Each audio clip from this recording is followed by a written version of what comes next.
परम पूज्य देवाधिदेव 1008 श्री शांतिनाथ भगवान की जय। 24 तीर्थंकर भगवान की जय। मंगलम भगवान वीरो मंगलम गौतम बनि मंगलम कुंद कुंतार्यो जैन धर्मोस्तु मंगलम सर्वमंगल मांगल्यम सर्व कल्याण कारकम प्रधानम सर्वधर्माणम जैनम जयतु शासनम जैनम जयतु शासनम। हम आर्यका विज्ञानमती माता जी की सम्यक मंजूषा पढ़ रहे हैं। इसमें आज का विषय है कि किसका सम्यक दर्शन नष्ट हो जाता है। संसार में सामान्य रूप से कितनी भी मजबूत वस्तु हो, उसको भी प्रतिकूल सामग्रियां मिल जाएं तो वो नष्ट हो जाती है। उसी तरह सम्यक दर्शन भी सम्यक्त को नष्ट करने वाली सामग्रियां कौन सी हैं? अनायतन सेवा, निदान, भोगों की आकांक्षा, इन निमित्तों के मिलने से नष्ट हो जाती हैं। कहा भी है कि जो लज्जा भय गारव से कुत्सित देव, कुत्सित धर्म व कुत्सित लिंग की वंदना करता है, वो मिथ्या दृष्टि हो जाता है। सम्यक दृष्टि जीव सर्वज्ञ देव द्वारा प्रतिपादित तत्वों का यथार्थ श्रद्धान करता है, लेकिन कभी अज्ञानी गुरु के उपदेश को सर्वज्ञ का ही उपदेश समझकर अतत्व को भी तत्व रूप से मान लेता है, तो भी उसका सम्यक भ्रष्ट नहीं होता। मान लो सम्यक दृष्टि है और उसके गुरु ने कोई अज्ञानता से या अन्य किसी गुरु ने अज्ञानता से गलत उपदेश दे दिया, अब उसने तो सही माना था, तो उसको सम्यक दर्शन में दोष नहीं लगेगा। लेकिन अगर कोई विद्वान उसे शास्त्र दिखाए कि देखो जैसा तुमने माना हुआ है वो ऐसा नहीं है, शास्त्र में ऐसा कहा है, तो तब भी अगर वो नहीं माने शास्त्र में देखने के बाद भी, तब वो मिथ्या दृष्टि बन जाता है। तो मतलब वैसे अगर गलती से कई बार होता है ना कि हम भूल गए, कुछ और बता दिया, कोई संख्या गलत हो गई या कुछ भी हो गया, लेकिन अगर हम शास्त्र देख लें तो फिर हमें अपना सुधार कर लेना चाहिए। जैसे शूरवीर पुरुष शत्रुओं को मारने का संकल्प करके भी युद्ध में यदि ऐसे घोड़े पर चढ़ा हो जो वेग से दौड़ता हुआ कभी पूर्व की तरफ जाता है, कभी पश्चिम की तरफ जाता है, तो वो शत्रुओं के द्वारा मारा जाता है। उसी तरह सम्यक दृष्टि मोह रूपी शत्रु को मारने का निश्चय तो किया, लेकिन सर्वज्ञ के वचनों में ये ऐसा ही है या अलग है, अगर इस तरह संशय रहेगा तो फिर मोह रूपी शत्रु क्या करते हैं? उसे सम्यक से च्युत कर देते हैं, तो वो सम्यक से नीचे आ जाता है। तो इसीलिए मतलब शंका नहीं करनी चाहिए।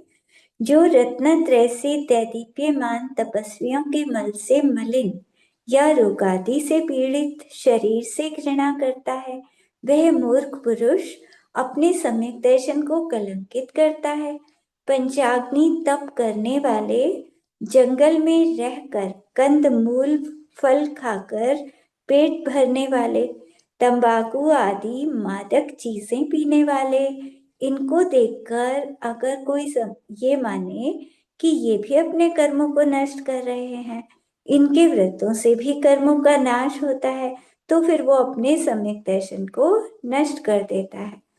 जो लोग कुदर्शन, कुज्ञान, कुचारित्र रूप मल से मलिन आत्मा वाले मिथ्यात्व श्रद्धानियों की सेवा करते हैं, वे महाफल को प्राप्त कराने वाले सम्यक दर्शन रूपी वृक्ष को काटते हैं। मतलब हमें अपने दिगंबर मुनिराज की ही सेवा करनी चाहिए, उन्हीं को सच्चे गुरु माने और जिनेंद्र भगवान को ही सच्चे भगवान मानना।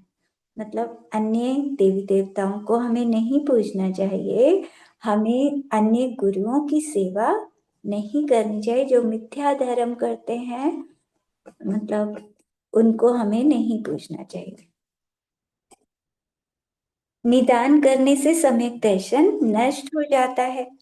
वसुदेव का जीव मगध देश के शालिग्राम में एक ब्राह्मण के यहाँ उत्पन्न हुआ। गर्भ में आते ही पिता का और जन्म लेते ही माँ का मरण हो गया। मामा मौसी ने उनका पालन पोषण किया। उसका शरीर मल से ग्रस्त था। उसके शरीर से बकरे के बच्चे की तरह तीव्र गंध आती थी। उसने यौवन अवस्था प्राप्त होने पर मन में गलत भाव लाया वो मामा की पुत्रियों के प्रति, तो पुत्रियों ने उसे अपने घर से निकाल दिया, जिससे वो बहुत दुखी हुआ। अंत में वह दुर्भाग्य रूपी अग्नि की शिखाओं से झुलस कर ठूंठ के समान मलिन हो गया और पतंग की तरह कूदकर मरने की इच्छा से वह भार गिरी पर गया, मरने के लिए कि वहां से आत्महत्या कर लूंगा कूदकर। लेकिन मुनिराज, उसके पुण्य के उदय से मुनिराज मिले। मुनिराजों ने उसे रोककर धर्म का उपदेश दिया, जिसे सुनकर उसने अपनी निंदा की और मुनिराज के चरणों में दीक्षा धारण कर ली और अन्य मनुष्यों के लिए दुष्कर जो हर कोई ना कर सके ऐसे कठिन तप तपने लगा। उसका नाम नंदीशेन था। उसको तप के फल में रिद्धियां भी प्रकट हो गई। सब तपों में से वह वैयावृत्ति तप को विशेष करता था, जिसके फल में उसे अनेक तरह की रिद्धियां प्रकट हो गई थी। इसीलिए वैयावृत्ति में उपयोग आने वाली जिस औषधि और पथ्य भोजन का वो विचार करता था, वो शीघ्र उसके हाथ में आ जाता था। मतलब मुनिराजों की वो सेवा करता था। कोई भी बीमार हैं, बूढ़े हैं, तो उनकी वैयावृत्ति करने से क्या हुआ था कि ऐसी रिद्धि प्रकट हो गई थी कि मुनिराज के लिए कोई भी दवाई सोची तो वो अपने आप हाथ में आ जाती थी। कोई भी मतलब जो भी अच्छा सोचे वैयावृत्ति करने के लिए वो हाथ में आ जाती थी चीज। तो इस तरह नंदीसेन मुनिराज को तप करते हुए हजारों वर्ष बीत गए। तब एक दिन इंद्र ने देवों की सभा में उनके वैयावृत्ति तप की प्रशंसा की कि देखो वो कितनी वैयावृत्ति करते हैं, सबका ध्यान रखते हैं, मुनिराजों का सेवा करते हैं उनकी। तो इंद्र के मुख से नंदीसेन मुनिराज के वैयावृत्ति तप की प्रशंसा सुनकर एक देव उनकी परीक्षा लेने मुनि का रूप बनाकर नंदीसेन मुनिराज के पास पहुंच गया। ये तो होता ही है कि सौधर्मेंद्र ने तारीफ करी और कोई भी देव परीक्षा लेने आ जाता है। तो वहां आकर कहता है, हे मुनिवर, मेरा शरीर व्याधि से पीड़ित हो रहा है, मुझे कुछ उपाय बताइए। मतलब मैं बीमार हूँ, बहुत ज्यादा कष्ट हो रहा है मुझे। तो नंदीसेन मुनि ने, अब मुनि का ही रूप बना के गया था और वो देव, तो नंदीसेन मुनि ने अपनी अखंड अनुकंपा से कहा, हे साधु, मैं आपकी वैयावृत्ति करूंगा, योग्य प्रासुक औषधि से आपकी व्याधि को दूर करने का पुरुषार्थ करूंगा। देखो, श्रावक तो वैयावृत्ति करते ही हैं मुनिराज की, लेकिन मुनिराज भी मुनिराज की वैयावृत्ति करते हैं। तो ये सभी मुनिराजों की वैयावृत्ति करते थे, तो उनको देखकर एकदम उन्होंने कहा कि मैं आपकी व्याधि दूर करने का पुरुषार्थ करूंगा। लेकिन तुम ये बताओ कि तुम्हारी किस भोजन में रुचि है। तब जो मुनि का रूप बना के आया था देव, तो वो कहता है, पूर्व देश के धान का शुभ सुगंधित भात, पांचाल देश के मूंग की स्वादिष्ट दाल, पश्चिम देश की गायों का तपाया हुआ घी, कलिंग देश की गायों का मधुर दूध और नाना प्रकार की व्यंजन मिल जाए तो अच्छा है, क्योंकि मेरी श्रद्धा इन्हीं वस्तुओं में अधिक है। ऐसा कहने पर मैं अभी आता हूँ, ये कहकर नंदीसेन मुनि बड़ी श्रद्धा के साथ ये आहार लेने के लिए चल दिए। विरुद्ध देश की चाह होने पर भी उनके मन में कुछ भी खेद उत्पन्न नहीं हुआ और आहार के समय में जाकर तथा उपयुक्त सभी आहार लाकर उन्होंने शीघ्र उस कृत्रिम मुनि को दे दिया। कृत्रिम मुनि ने इस आहार पानी को ग्रहण किया, लेकिन रात्रि में शरीर के अंतर्गत मल निकलकर उनके शरीर पर लग गया। रात्रि में वो नुकसान कर गया वो भोजन। तो नंदीसेन मुनि ने बिना किसी ग्लानि के अपने हाथों से साफ किया।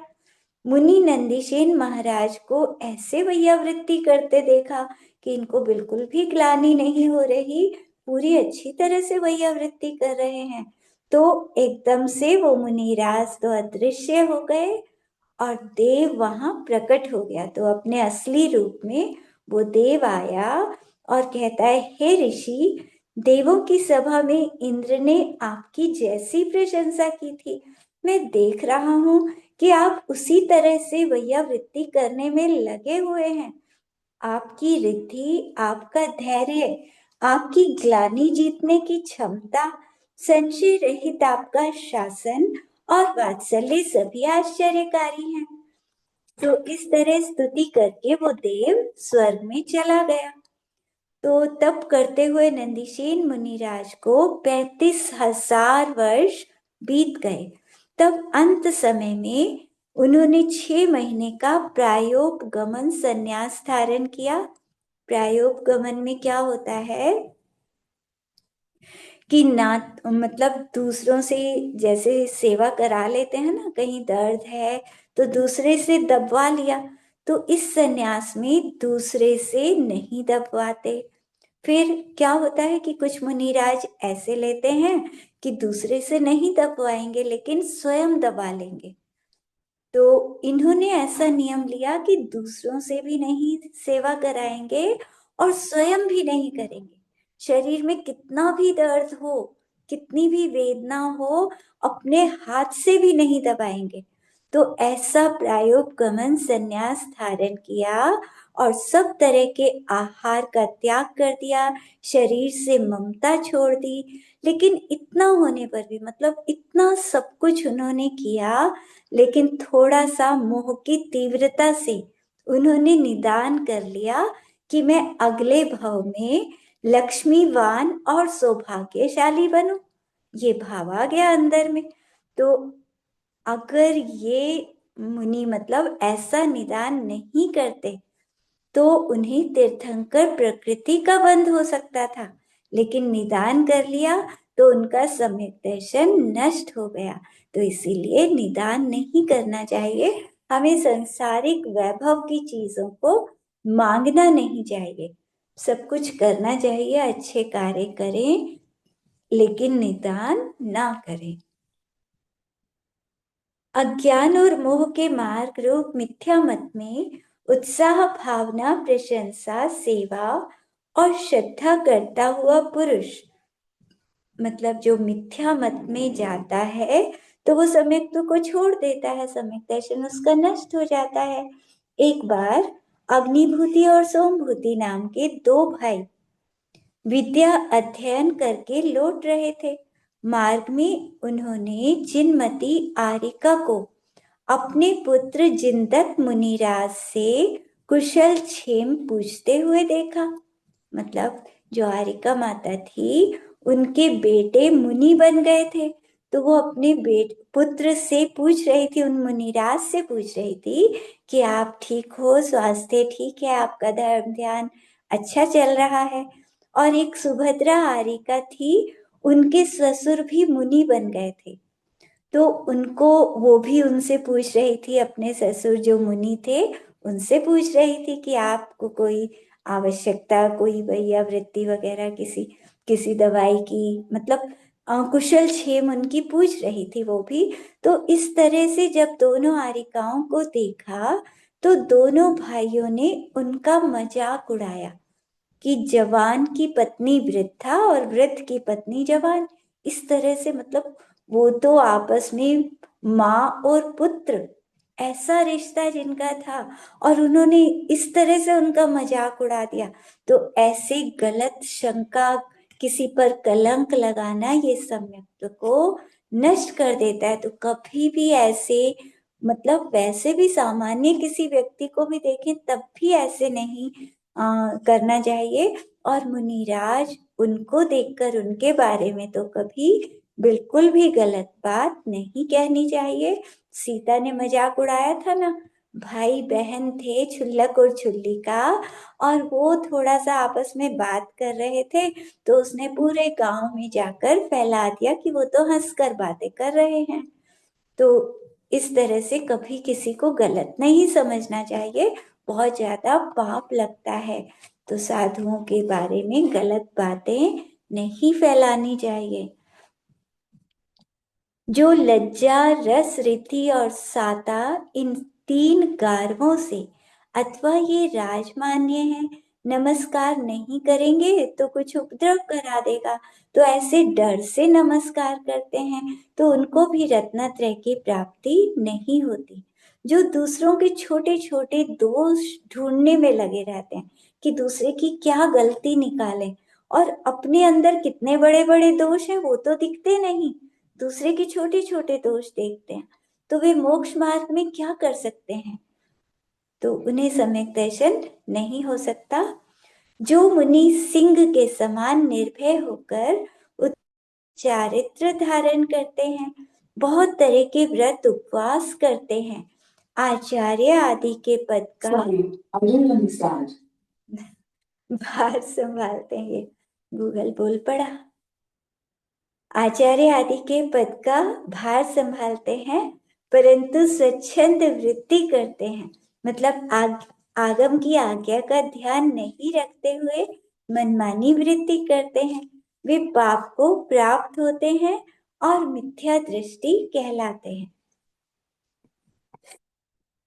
सूत्र के अर्थ और पद से भ्रष्ट मनुष्य, जो शास्त्रों को अच्छी तरह से ना समझकर गलत उसका अर्थ निकाल लेता है, तो विष्णु और रुद्र की तरह रिद्धिमान होकर भी स्वर्ग में जाता है और वहां से आकर करोड़ों भव धारण करता है। एक बार तो स्वर्ग में चला गया, लेकिन फिर संसार में भटकता रहा। अगर गलत पद से भ्रष्ट हो जाएगा कोई, तो फिर वो मोक्ष को नहीं पाता।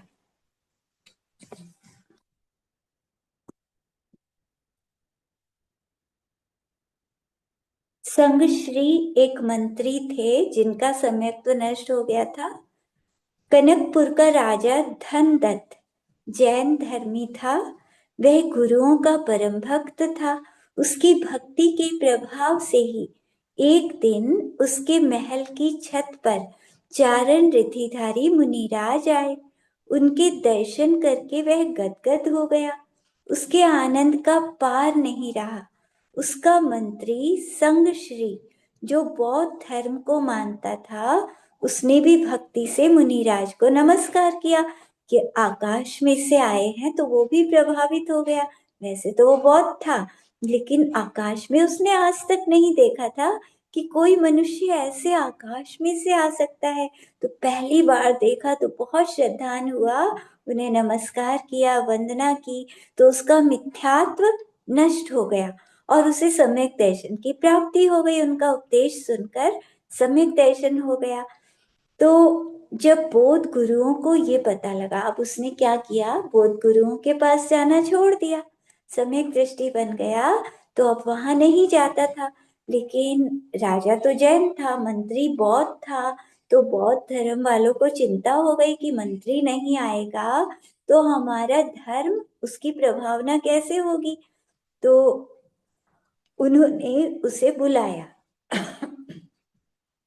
और उसे बुलाकर कहा कि कोई मनुष्य आकाश, जब उसने बताया कि जैन मुनि तो आकाश में से आए थे और ऐसा मैंने देखा था, तो उन्होंने कहा कि अरे कोई मनुष्य आकाश में से आ ही नहीं सकता, तुम्हारे ऊपर कुछ तंत्र मंत्र कर दिया होगा जो तुम्हें ऐसा लगा, ऐसे कैसे हो सकता है, कोई भी नहीं आ सकता। तो उसे दोबारा से ऐसे मतलब सिखाकर और बौद्ध धर्म अपना मतलब बौद्ध धर्म, बौद्ध बना दिया उसको। और ठीक है, उसे कह दिया कि रोज तुम्हें यहीं पर आना है। तो बार बार उसे बुलाकर जैन धर्म के विपरीत शिक्षा दे दी। अब वो भी उनकी बातों में आ गया, रोज जाता था तो उनकी बातों में प्रभाव में आ गया। जैन धर्म से श्रद्धान फिर से हट गया। एक दिन राजा ने अब राजा तो भूल गया था उस बात को अपने राजकार्य में। तो बहुत दिन बीत गए। एक दिन राजा को याद आया कि अरे, उस दिन हम मंत्री के साथ बैठे थे जब महल की छत पर, तो चारण रिथिधारी मुनिराज आए थे। तब उसने सबको बताया कि अभी कुछ दिन पहले हम ऊपर बैठे थे, आकाश से दो मुनिराज आए थे, और इस तरह से मतलब उनकी महिमा, उनकी प्रशंसा की। और मंत्री की तरफ इशारा करके कहा कि देखो, ये मंत्री भी तो मेरे साथ थे। मंत्री, बताओ ना कि तुमने भी देखा था दो मुनिराज आकाश में से आए थे, क्योंकि उस समय किसी ने देखा नहीं था और पहली बार उन्होंने देखा था। तो शंखश्री अब बहुत बन गया था दोबारा से। तो उसने राजा की बात को मना कर दिया कि राजन, ना तो मैंने किसी चारण रिधिधारी मुनिराज को देखा, और ऐसा तो कभी हो ही नहीं सकता। ये सब बातें तो छल भरी हैं। तो जैसे ही उसने ये झूठ बोला, तो झूठ बोलते ही उसकी आंखें फूट गई। उसकी उसने कहा ना कि मैंने तो देखा ही नहीं, तो उसकी आंखें ही चली गई। जिसने ऐसा झूठ बोला कि उन आंखों से चारण रिधिधारी मुनिराज को देखकर भी वो कह रहा है कि मैंने नहीं देखा, तो इतना पाप लगा कि वहीं पर आंखों से मतलब आंखें बेकार हो गई उसकी। तो इस तरह से कुगुरु रूप अनायतन की सेवा से संग श्री मंत्री का सम्यक्त्व भी नष्ट हो गया और जीवन भी बर्बाद हो गया। इसी विषय में रयन सार में भी कहा है कि मिथ्या तप, कुलिंगी, मिथ्या ज्ञानी, मिथ्या व्रत, मिथ्याशील, मिथ्या दर्शन, मिथ्या शास्त्र और झूठे निमित्तों की स्तुति प्रशंसा करते हैं तो सम्यक्त्व नष्ट हो जाता है। अब सम्यक दृष्टि के चिन्ह क्या होते हैं वो बताते हैं। जैसे पुरुष की शक्ति अतीन्द्रिय है, इंद्रियों से उसे देखा तो नहीं जा सकता, फिर भी वो कार्यों को जो प्रारंभ करता है तो वो पूरा करता है अपनी शक्ति से। तो ऐसे ही सम्यक दर्शन रूपी रत्न भी आत्मा का स्वभाव है। यद्यपि वो बहुत सूक्ष्म है, फिर भी हम कैसे निश्चय कर सकते हैं उसका? चार गुणों से: प्रशम, संवेग, अनुकंपा, आस्तिक्य। मतलब सम्यक दृष्टि जो होता है उसमें ये चार गुण अवश्य होते हैं। ऐसा भी हो सकता है कि कोई मिथ्या दृष्टि है, मिथ्या दृष्टि में भी ये चार गुण हो सकते हैं, लेकिन सम्यक दृष्टि में तो अवश्य ही होंगे।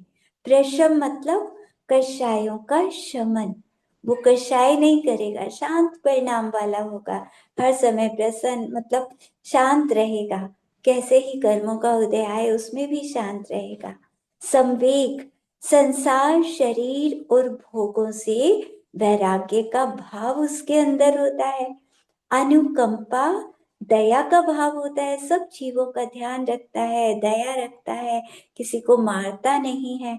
और आस्तिक्य, तत्वों पर श्रद्धान होता है। तो ये चार गुण सम्यक दृष्टि के अवश्य होते हैं। जो क्षमा, वैराग्य, संतोष और दया से सहित विषयों से परे है, कषाय रूपी मद का संहरण करने वाला है, वही सम्यक्त्व रूपी आभूषण से सहित होता है। तो सच्चे देव शास्त्र गुरु में श्रद्धा और भक्ति रखना, संसार भोगों से विरक्त रहना, समता रखना, दुख में सुख में दोनों में समता, दया पालना, सब पदार्थों को अपने लक्षणों से अच्छी तरह समझकर पर पदार्थों को छोड़ना, अपनी आत्मा से प्रेम करना, आत्मा में लीन रहना, अपनी आत्मा का स्वराज्य प्राप्त करने के लिए कोशिश करना, उस सम्यक दर्शन को पाने के लिए स्वाध्याय करना, ध्यान करना, तो ये सम्यक दर्शन के चिन्ह हैं। मतलब वो प्रयत्न में लगा रहता है, ऐसा नहीं कि स्वाध्याय छोड़ दे। सम्यक दृष्टि और अधिक ज्ञान पाने के लिए स्वाध्याय करता ही रहता है। इंद्रियों और मन के द्वारा जो ज्ञान दर्शन होता है, उस दर्शन के मार्ग को छोड़कर केवल अपनी आत्मा को जानना, देखना और अपनी आत्मा का ज्ञान दर्शन संपादन करना, उसी को चिंतन करना, ये निश्चय सम्यक दर्शन के चिन्ह हैं। आगम सुनने की इच्छा, धर्म से प्रेम, जिनेश्वर व निर्ग्रंथ गुरु चरणों की पूजा आदि में लगना, संवेग, निर्वेद, अनुपम समता, आस्तिक्य, ये सब सम्यक दर्शन के चिन्ह जिनके होते हैं, ऐसे जिन वचन के प्रेमी धार्मिक जनों में बंधु बुद्धि रखते हैं, सभी धर्मात्माओं के प्रति बहुत प्रेम का भाव रखते हैं, वो वेदक सम्यक्त्व के उत्पन्न होने पर जीव की बुद्धि सुखानुबंधी हो जाती है, शुचि कर्म में रति उत्पन्न होती है, शुद्ध में संवेग और प्रीति होती है, तत्वार्थों में श्रद्धान हो जाता है और धर्म से प्रेम हो जाता है, संसार से निर्वेद अर्थात वैराग्य हो जाता है। तो इस तरह जितने भी गुण हैं वो सम्यक दृष्टि के प्रकट हो जाते हैं।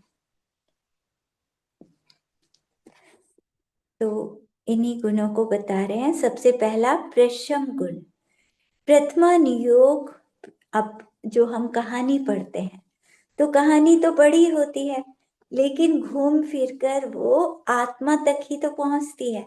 मतलब कोई पुराण हमने पढ़ा तो लास्ट में तो जैसे प्रद्युम्न चारित्र है, अब शुरू में तो उनकी क्रीड़ाएं दिखाते हैं, सब कुछ वैभव वगैरह सारा वर्णन आता है, लेकिन लास्ट में तो वो मुनि बनते हैं ना, मुनि बनकर तप करते हैं, भगवान बनते हैं।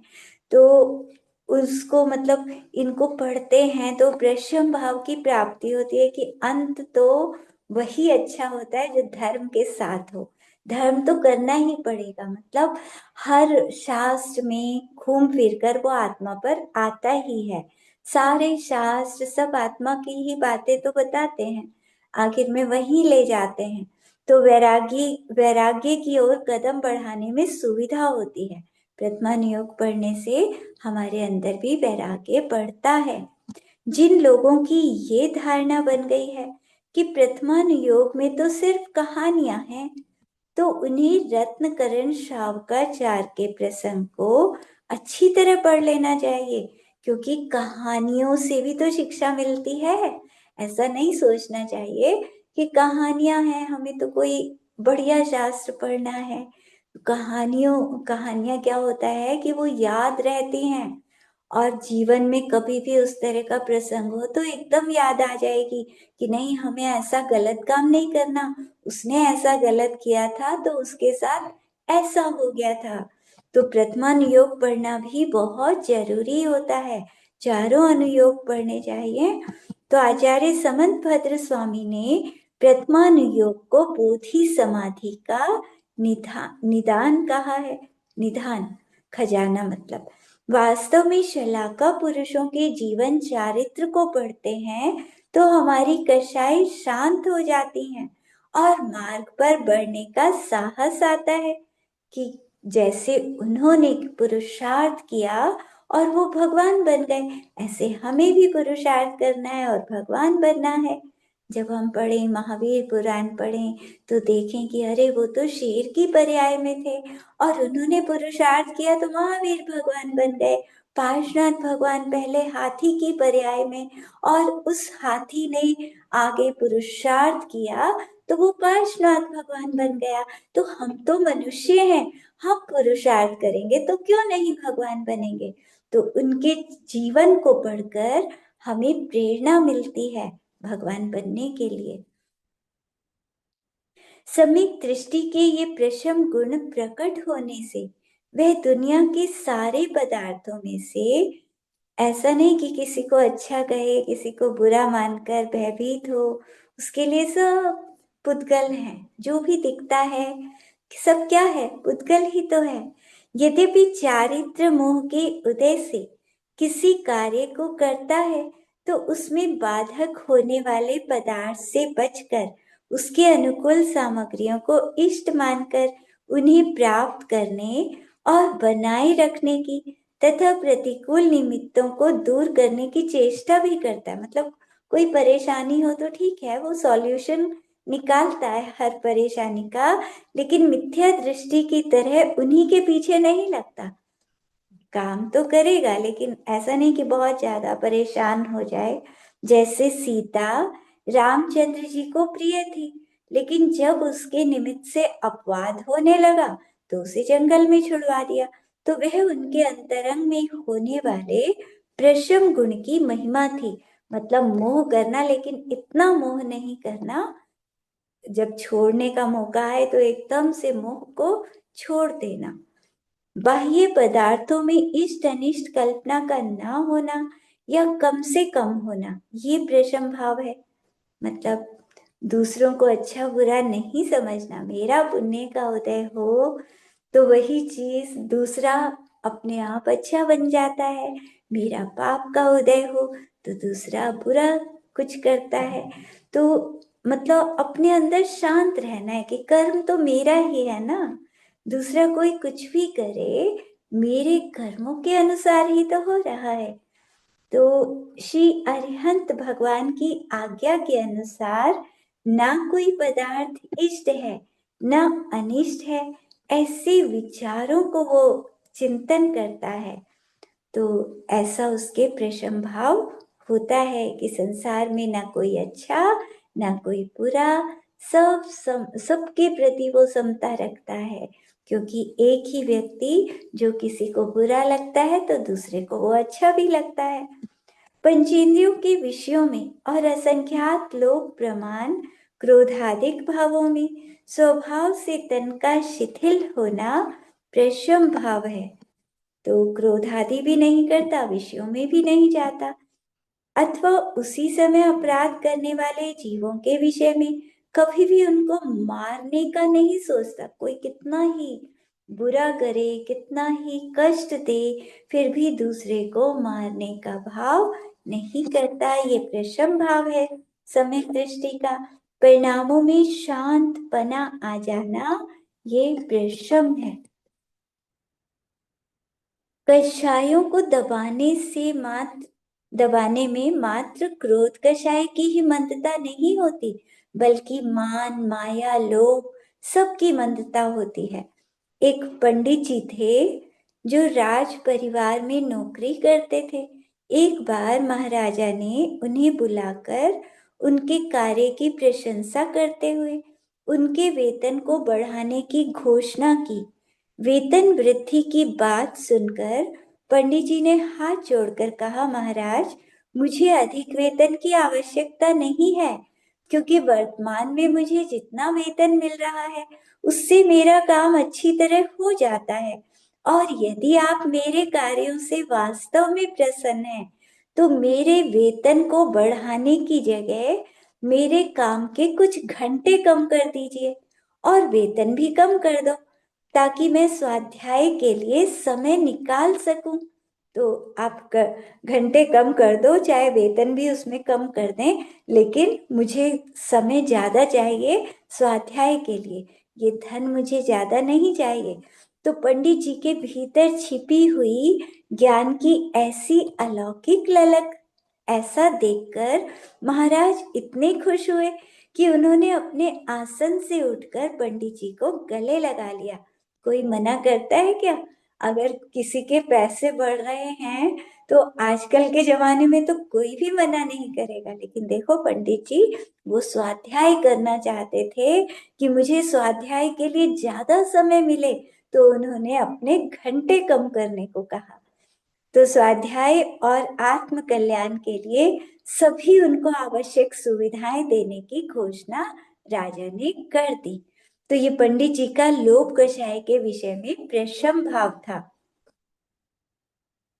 पंडित रतन चंद जी मुख्तार आगम के गूढ़ रहस्यों को जानने के लिए और वकालत में वो वकालत करते थे तो उसमें झूठ बोलना पड़ता था, तो उस पाप से बचने के लिए उन्होंने वकालत तो छोड़ दी और स्वाध्याय में लग गए। तो ये अनंतनबंदी लोभ के अभाव से उत्पन्न हुआ प्रशम भाव है। रामचंद्र जी को युद्ध में पराजित करने के लिए बहुरूपिणी विद्या सिद्ध करने वाले रावण जैसे महा अपराधी जीव पर भी रामचंद्र जी ने क्रोध नहीं किया, तो ये उनका प्रशम भाव था। अब यहाँ प्रश्न कर रहे हैं कि क्या ये प्रशम भाव सिर्फ सम्यक दृष्टि को होता है या मिथ्या दृष्टि में भी होता है? तो कहते हैं हाँ, ये प्रशम भाव केवल सम्यक दृष्टि के ही होता है। ये बात अलग है कि मिथ्या दृष्टि के भी कषाय की मंदता रूप प्रशम भाव हो सकता है। उसे प्रशम भाव नहीं, प्रशम आभास, प्रशमाभास कहेंगे, क्योंकि प्रशम भाव तो सम्यक दृष्टि का चिन्ह है। जैसे छुहारा और मुनक्का आदि से बनाई हुई मिठाई शक्कर की मिठाई जैसी मीठी होती है, लेकिन उसे शक्कर की तो नहीं कह सकते ना। इसी तरह मिथ्या दृष्टि कितनी भी कषायमंद कर ले, लेकिन उसे प्रशम भाव नहीं कह सकते। उसका भाव प्रशमाभास कहलाएगा। इसके पास सम्यक दर्शन नहीं है तो उस प्रशम भाव के फलस्वरूप संवर नहीं होता उसके, और ना ही वो प्रशम भाव मोक्ष का कारण बनेगा। इसी प्रकार संवेग, अनुकंपा, आस्तिक्य गुणों को भी जानना चाहिए।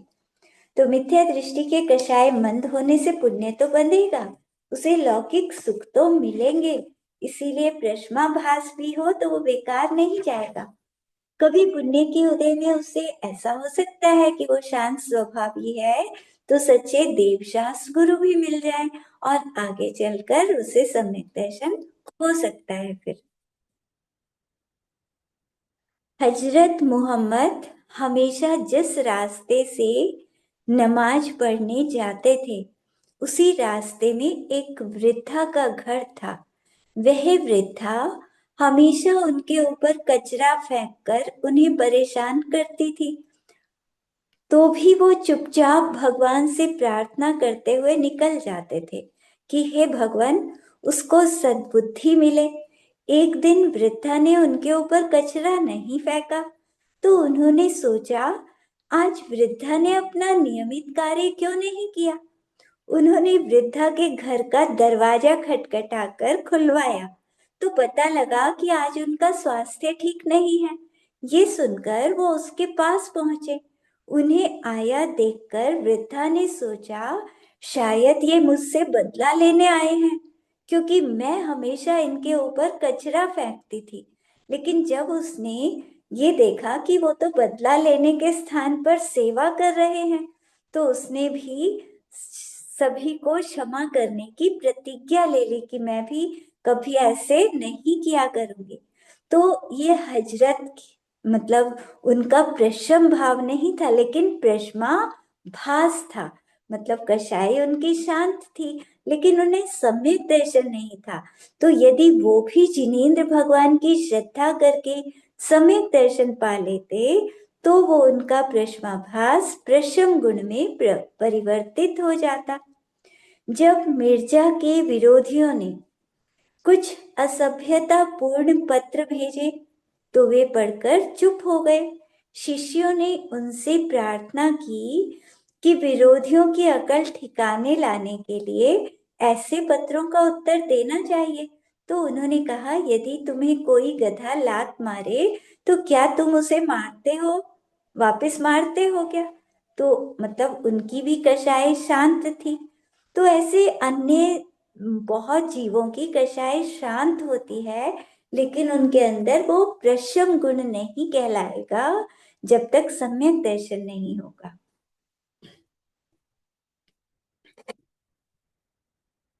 अब संवेग दूसरा जो गुण है, दुनियादारी के कार्यों में अनुत्सुकता रखना, उदासीनता रहना, धर्म के विषय में तत्परता होना, मतलब धर्म का कार्य हो तो बहुत प्रसन्न होना, और अन्य कार्य करने पड़ रहे हैं तो ठीक है, आप घर में रह रहे हैं तो करने पड़ रहे हैं, लेकिन उनको उत्साह से ना करना। ऐसा नहीं, मतलब जितना हो सके उनसे बचने की जो कोशिश करता है सम्यक दृष्टि, तो वो उसका संवेग गुण है।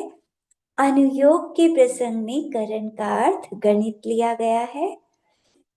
तो यहाँ क्या कहते हैं कि जैसे ललाट पर तिलक के अभाव में स्त्री का संपूर्ण श्रृंगार अर्थहीन है, मूर्ति के न होने पर जैसे मंदिर की कोई शोभा नहीं है, उसी तरह बिना संवेग के सम्यक दर्शन कार्यकारी नहीं है। तो मतलब सम्यक दृष्टि के अंदर संवेग भावना तो होनी ही चाहिए। संवेग एक उदासीन दशा को कहते हैं, मतलब रोना भी नहीं, हंसना भी नहीं, विरक्ति का भाव। दुख आए तो भी उसमें समता, और सुख आए तो भी उसमें समता। तो बैठना भी नहीं, दूर भी नहीं हटना।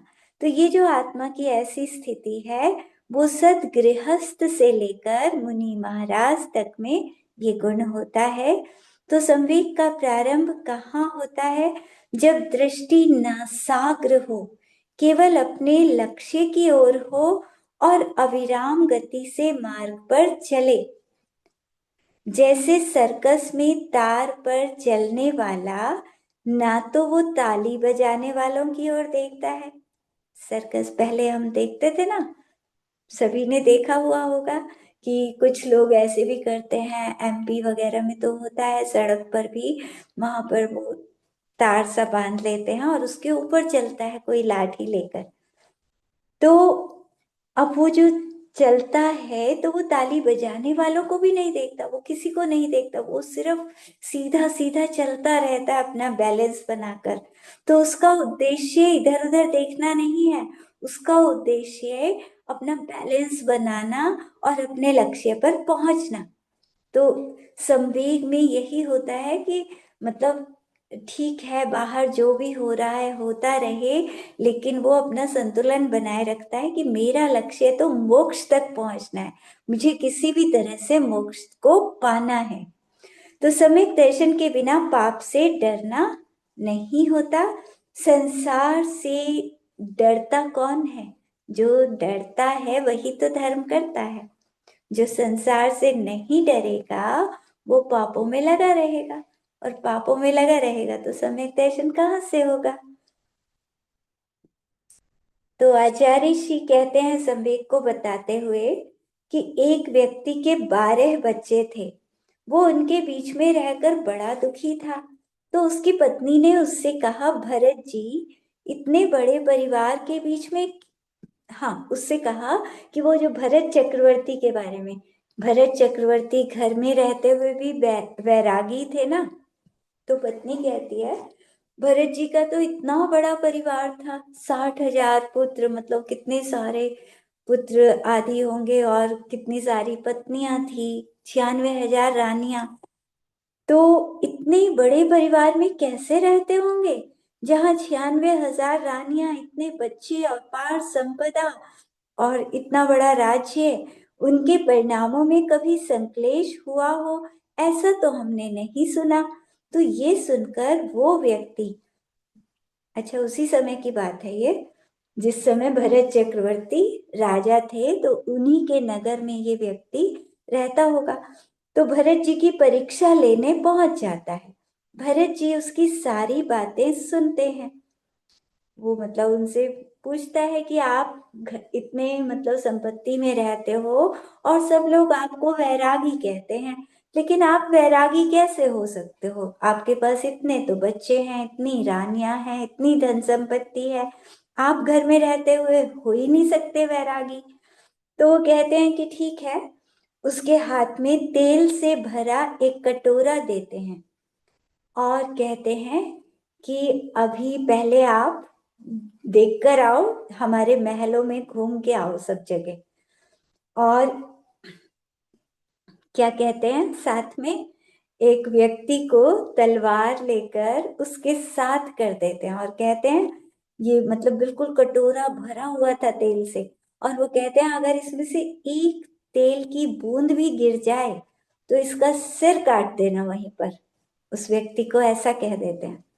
अब तो वो घबरा गया। अब सारे को जाना पड़ा महलों को, महल और रानियां सब, मतलब सब कुछ देखकर वापस आ गया। तो भरत चक्रवर्ती पूछते हैं उनसे कि आपने देख लिया सब कुछ, महल वगैरह कैसे लगे? तो वो कहता है कि अरे कैसा महल और क्या देखना, मैं तो इस कटोरे को देखता रहा, एक बूंद भी गिर जाता तो मेरा तो सिर कट जाता, मैं कैसे देखता महल। तो मुझे तो यही डर लगा रहा कि कहीं मैं मर ना जाऊं। तो वो कहते हैं भरत जी कि मित्र, सोचो समझो, ऐसा ही तो मैं भी करता हूँ। ये 14 रत्न, ये निधियां, ये 96,000 रानियां, ये सब मेरे नहीं है। मेरा खजाना तो मेरे अंदर है, मेरा आत्मा। मैं ऐसा सोचकर इन सबके बीच में रहते हुए भी शांत भाव से रहता हूँ। देखो तुम सब जगह घुमाए, लेकिन तुम कटोरी को देखते रहे, ऐसे मैं भी सब जगह जाता हूँ, लेकिन मेरी दृष्टि अपने आत्मा पर रहती है। तो ये भरत जी का संवेग भाव था। तो ऐसे सम्यक दृष्टि, वो भी सब कार्य तो करता है, लेकिन अपने आत्मा को भूलता नहीं है, इस तरह से हमेशा याद रखता है।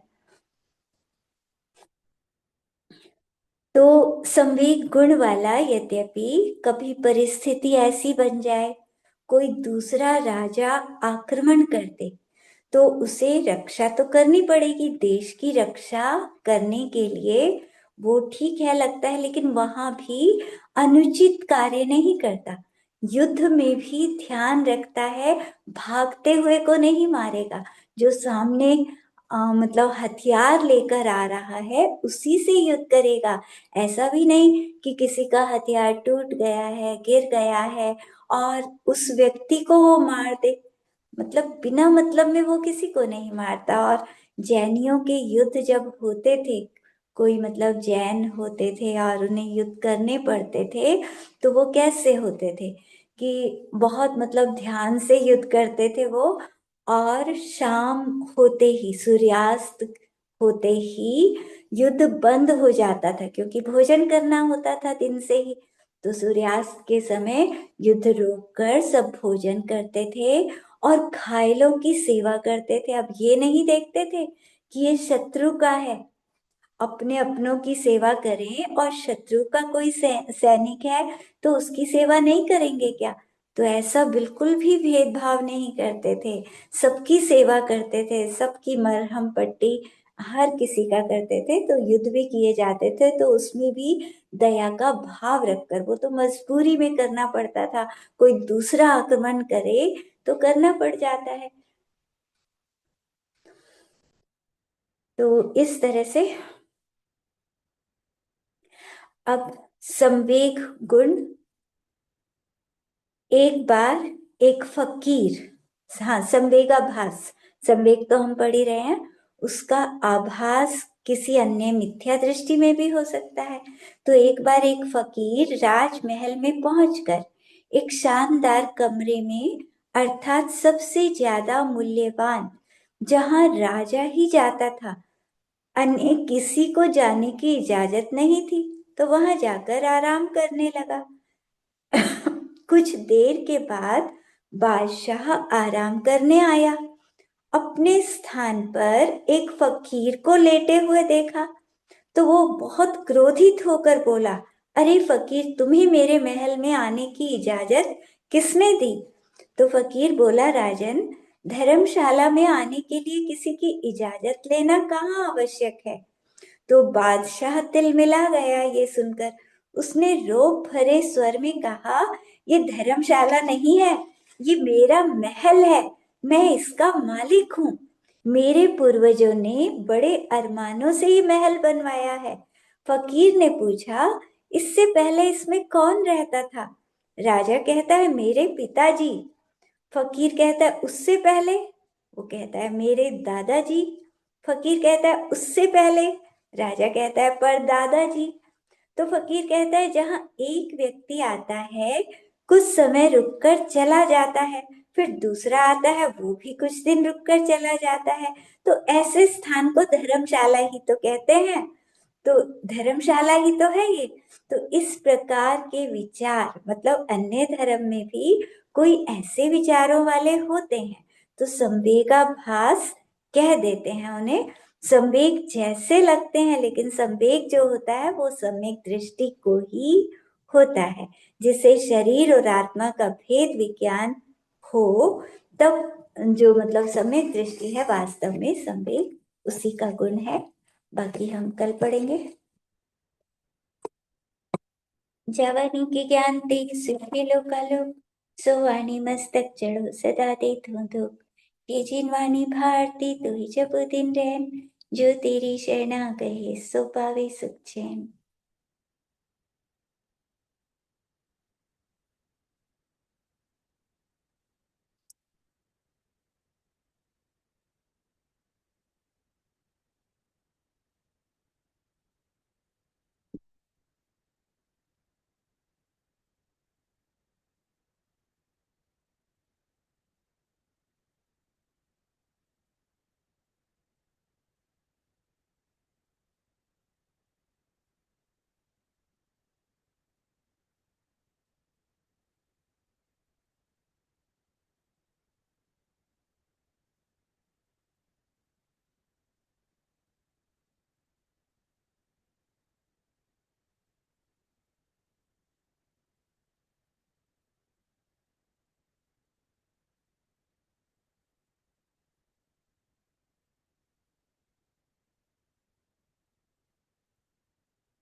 चलो चिंतन करते हैं थोड़ा सा।